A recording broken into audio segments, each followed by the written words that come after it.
Okay, now I want to show you a second way of using masks with Alpha and Luma mats. And to do that, I'm going to do a new composition, 1920 by 1080. Let's just make it short. Let's make it 5 seconds long. 30 frames per second works. And we'll call this. Okay, and we'll turn off the transparency grid right here. And for this example, I'm going to use some typography, and we'll say this is called texture. And we'll make it something very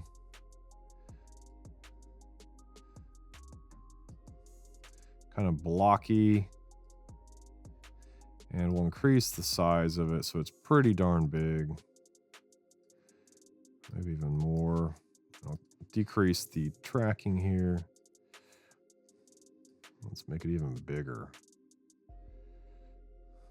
Cool. So it kind of takes up the whole screen here. Okay, and now I've got my texture imported in. I just imported it from my files. I'm going to drag it below the word texture. And it's something really cool here. So if I wanted this texture to kind of come through this type, the hard way to do it would to be to create a mask, drag this texture above the word, and actually create a T, like so. This is terrible, but you get the idea, and match it up with this T. But that's like really challenging to do, and it's super time consuming. So how would we do this differently?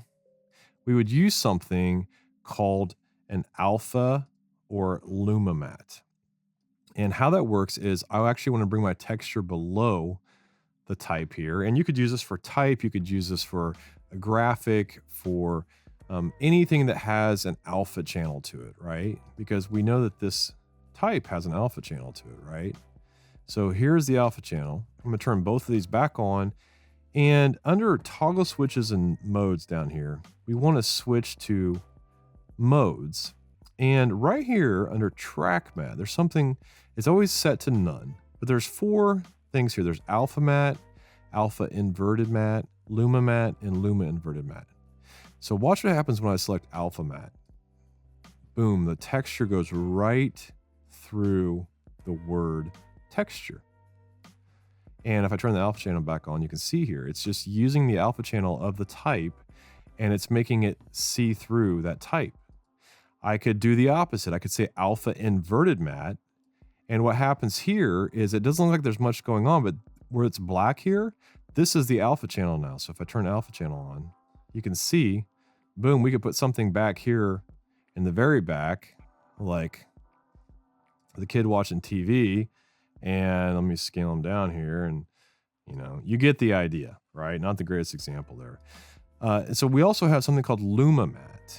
And Luma mat looks at the white and black values of something like a piece of type or image or whatever, and it does the same thing. It doesn't look at the alpha mat. It looks at the Luma values, and the Luma inverted is the exact same. It's the opposite. It says, okay, if you're 100% white, you're going to be transparent. If you're 100% black, that's where the texture is going to come through. So really cool way to use alpha and Luma mats to mask things out. So, and one more quick thing I want to point out is that whenever you change this to an alpha, alpha inverted, Luma, or Luma inverted, it's going to automatically turn the layer off on top of it, because you can see here the eyeball is now turned off. If I turn that layer on, it looks like nothing really happened, right? But it's just using the alpha channel, so it turns it off. So if I set that to none and I start from beginning, you can see I have the layer turned on, but as soon as I set it to an alpha or Luma mat, it turns that layer off right here. So let me show you another example. I'm going to turn this back off, and I'm going to turn off texture, and I'm going to create a new solid. So layer, new solid, and dark purple is great. And there it is. And let's say I want to create a round circle mask on this solid. I hit V for selection, and I can now drag this mask around. It's doing its thing, right? So if I open up the mask and I set a keyframe for it, and let's just go here to 2 seconds and we'll move it up here. And that's it. I'll bring that into my timeline here.